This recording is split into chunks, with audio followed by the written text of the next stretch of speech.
Listen carefully to the conversation and answer questions 1 to 5. Oh, hello. I'd like to join the video library. OK, would you like to fill in the application form now?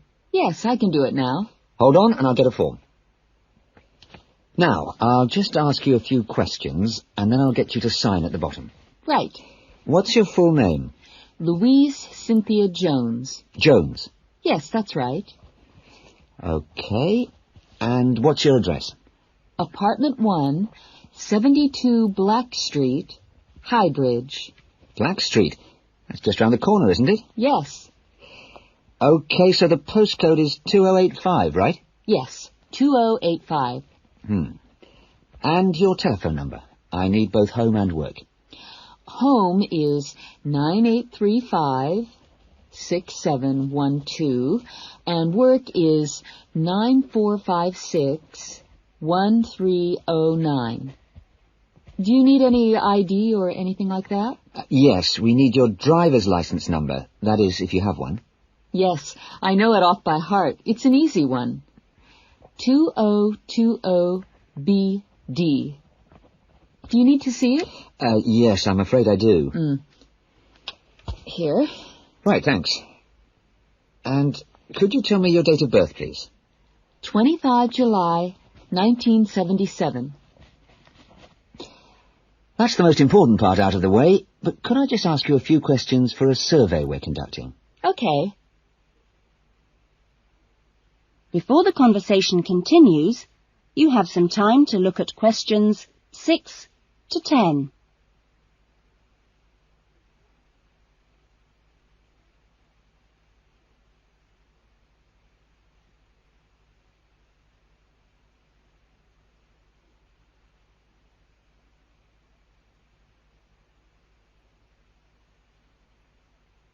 Now listen carefully and answer questions 6 to 10. What kind of videos do you prefer to watch? Have a look at this list. Well, I love anything that makes me laugh. I just love to hear jokes and funny punchlines. I'm not very keen on westerns, although my father likes them. But I'm a real softie, so anything with a bit of a love story is good for me. It doesn't matter how old. Not musicals, though. They're too much. Anything else? I'm completely taken by documentaries of the great outdoors. You know the sort. Animals, plants, and faraway places. I saw a wonderful one on dolphins last week. It was amazing. Now, I think that's all from me, except I need you to sign here on the line. Here's a pen. Oh, and I nearly forgot the membership fee. $25 refundable if you leave the library for any reason. There you are. And do I sign here? Yes, that's it. You can borrow videos now if you like, but your card won't be ready until next week. You can come and pick it up when you bring your first videos back. That is, if you want to take some now. Yes, I'd like to. I'll have a look around. Fine. That is the end of section 1. You will now have half a minute to check your answers.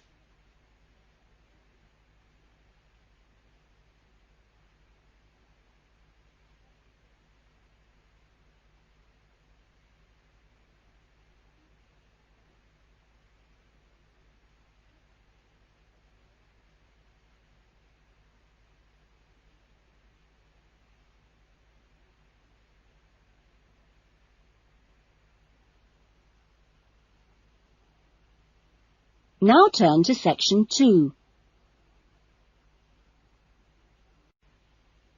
Section 2. You will hear a radio interview about an expedition across the Atura Mountains. First, you have some time to look at questions 11 to 15.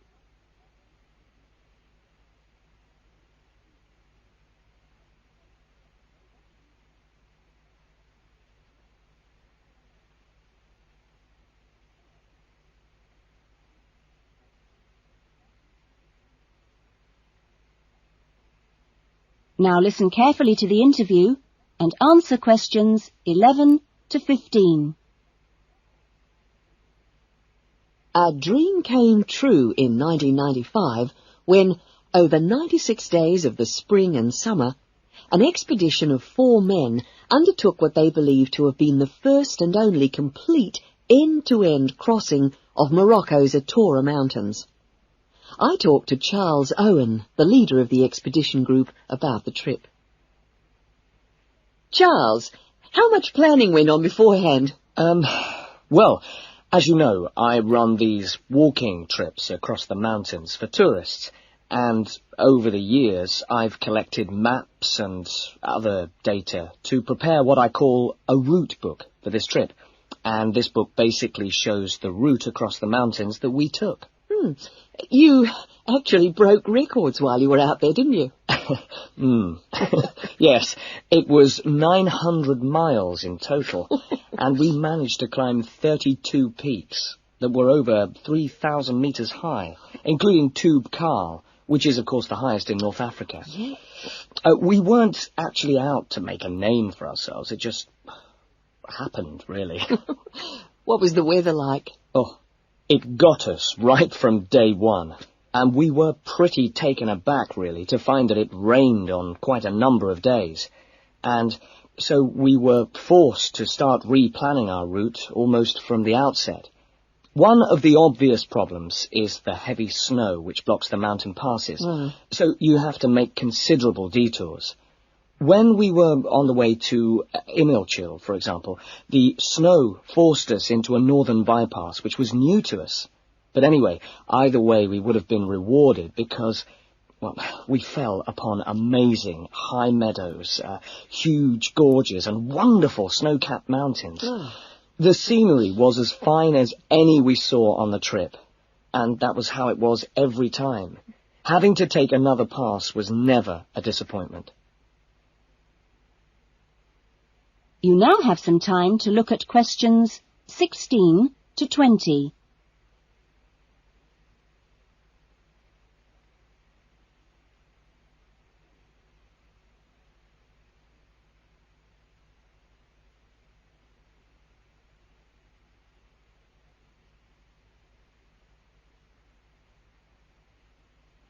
Now listen to the rest of the interview and answer questions 16 to 20. It was in many ways a social trip, wasn't it? Yes. We'd arranged to meet up with friends at various points on the journey. I mean, this was actually one of the purposes of the trip. And we managed to keep all these dates, which, well, it's amazing, really, considering the detours we made. An old friend acted as a sort of transport organizer for everyone, and the Hotel Ali in Marrakesh was a good social base. I'd really recommend it, although I can't remember who runs it. Anyway, groups of friends actually joined us for 3-week stints, and others just linked up with us. Some, whom we hadn't met before the trip at all, tagged on for short bursts, people from the area who just came along for the ride. But outside the major visitor areas like Tube Karl, we only met one other group of travellers like ourselves in the whole 96 days. Were there any bad moments? Well, we took 2, I must say, long-suffering donkeys with us to help transport water and tents and things. I suppose if we were to do it all again, we'd probably hire donkeys along the way. Taza and Tamri, as we called them, after the last places in the trip, well, they made quite a unique journey between them. But it was continuously demanding for them. On both the really high summits, they took diversions that were quite out of character, and I can only assume that it must have been due to tiredness. Well, thank you.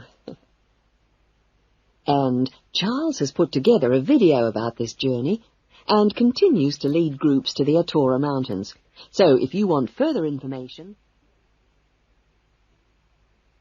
That is the end of section 2. You will now have half a minute to check your answers.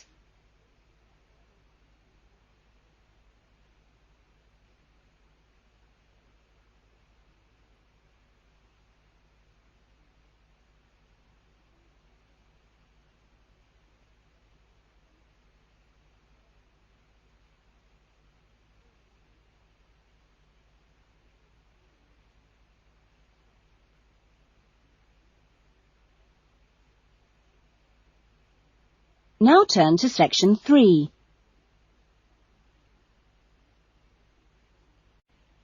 Section 3.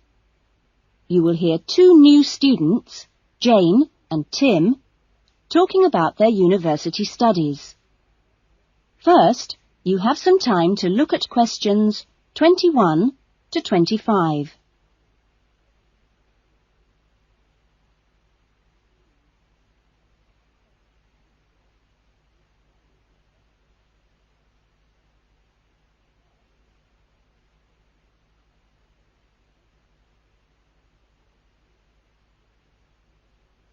Now listen carefully to the discussion and answer questions 21 to 25. Hi, Tim. Jane. How are you? Fine. I've been wondering when I'd run into you. Have you been here long? I arrived yesterday, on Sunday. How about you? I got here a few days ago, on Saturday. No, wait a minute. What's today? Sorry, Friday, not Saturday. But we didn't have to be here till today. Yes, I know. But I wanted to get my things moved into my room and just take a look around. Mm-hmm. So, did you decide to do English in the end? No, I changed my mind and opted for history instead. Ah. And you're doing biology, if I remember correctly. Yes, although to start with, I couldn't decide between that and geography. How much reading have you got? I was given an amazingly long list of books to read. See? Wow, it does look pretty long. Well, I counted 57. I could hardly believe it. What's your list like? Well, it's not as long as yours, but it's still pretty big. There are 43. I don't know how I'm going to get through them all. Well, you don't have to read them all this week. You just have to stay ahead of the lectures and seminars. Have you got your class schedule yet? Yep, it came with a reading list. When's your first lecture? Tuesday. How about you? The day after. It's my busiest day. I've got 2 lectures in the morning and 1 in the afternoon. Before the discussion continues, you have some time to look at questions 26 to 30.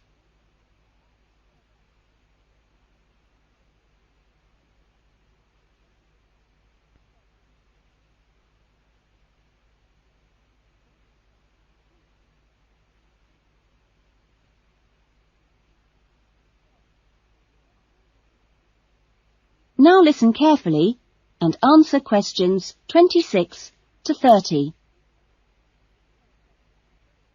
It's going to be different from school, isn't it? Yeah, particularly the lectures. Have you got any special strategy for listening to lectures?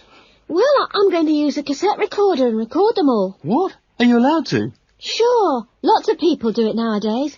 It means you can listen to the lectures all over again later and make really good notes. I couldn't do that. I like to take notes as I'm listening. I usually find I get all the important points. Reading is different, of course. My approach is to skim the book first to see what's important and what isn't. It saves hours of time. But what if you miss something? You don't mean you're going to read every word, do you? Well, that's what I usually do. Well, that's up to you, but I think you're crazy. Oh. What's your first lecture on, anyway? Oh, it's a lecture on the French Revolution. The French Revolution? How boring. Oh, it's not boring at all. It was an amazing period of history. It changed everything in Europe. So what's your first lecture about? It's about animal behaviour. It sounds really interesting. Look, I was on my way to the library. I'm going to get some of these books out and start reading for the first essay I've got to write. And what have you got to write about? No, you'll never believe it. I think our professor must have a sense of humour.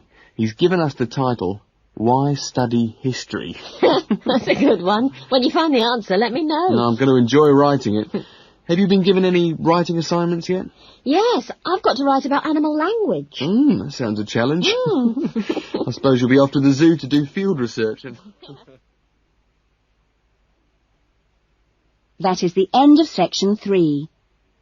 You will now have half a minute to check your answers.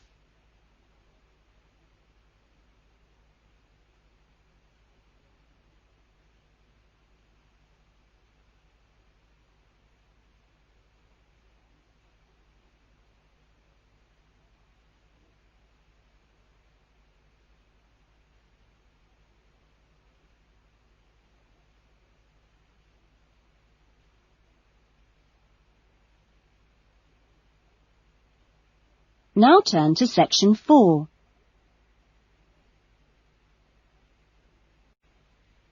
Section 4.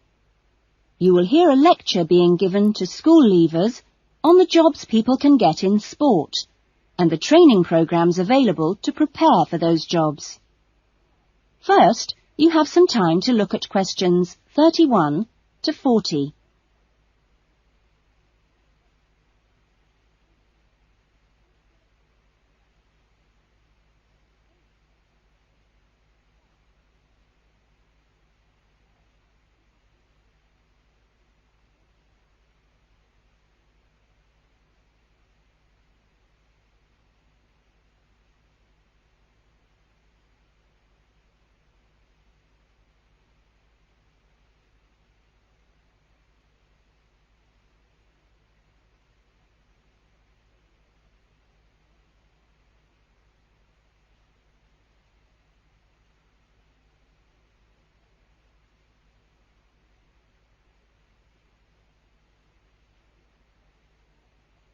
Now listen carefully to the lecture and answer questions 31 to 40. Welcome to Further Education Information Week. This is the Physical Education Faculty session, and I'm the head of the faculty. During the course of this morning, we hope to give you a clear idea of what we offer in our training programs, and we will look at the types of courses and the entry requirements, if any, for those courses. Some of these courses are open to school leavers, but for some, you need previous qualifications or relevant successful employment. So, firstly, the Physical Fitness Instructors course is offered as a 6-month certificate course, which includes an important component of personal fitness, but there are no specific entry requirements. For sports administrators, we provide a 4-month certificate course, but you should be aware that this is designed for those who are in employment. This employment must be current and related to sports administration. For the sports psychologist course, we offer a 1-year diploma course, but this diploma course is available only to those who already hold a degree in psychology. So you need to make sure you have that before you apply to do this course.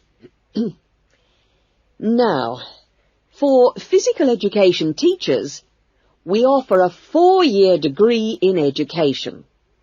This degree course is designed for preparing students to teach in primary and secondary schools and needs no prior qualifications, as it is entered directly by school leavers.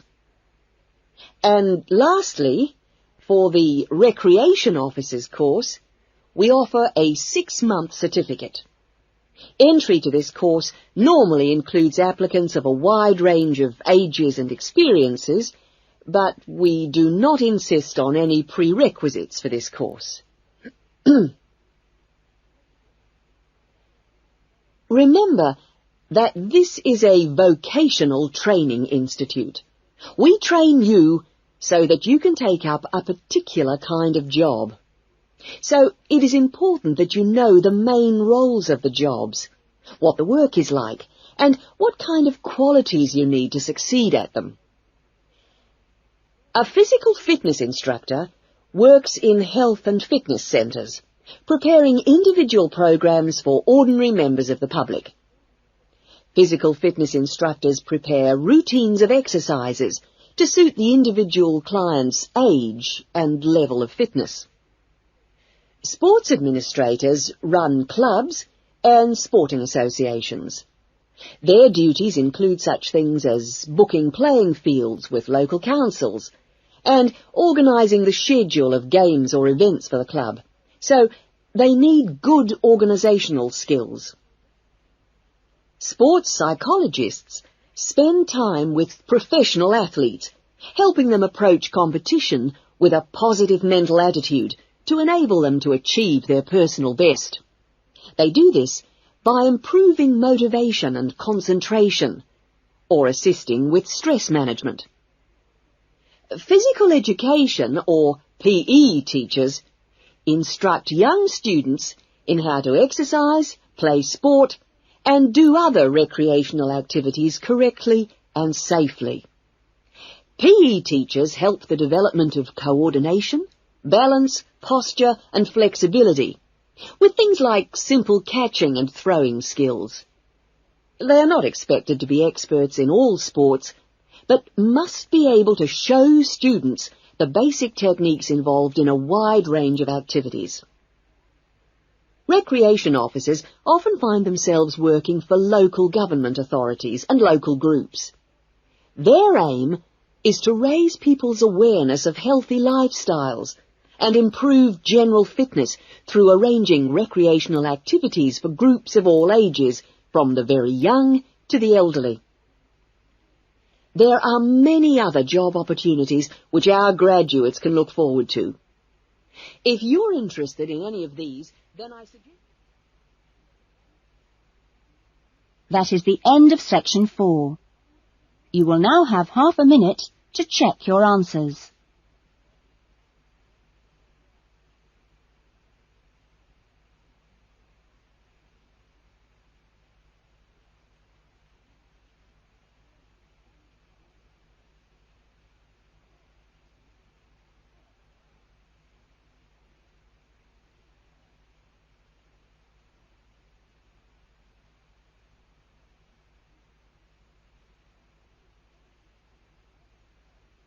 That is the end of the listening test.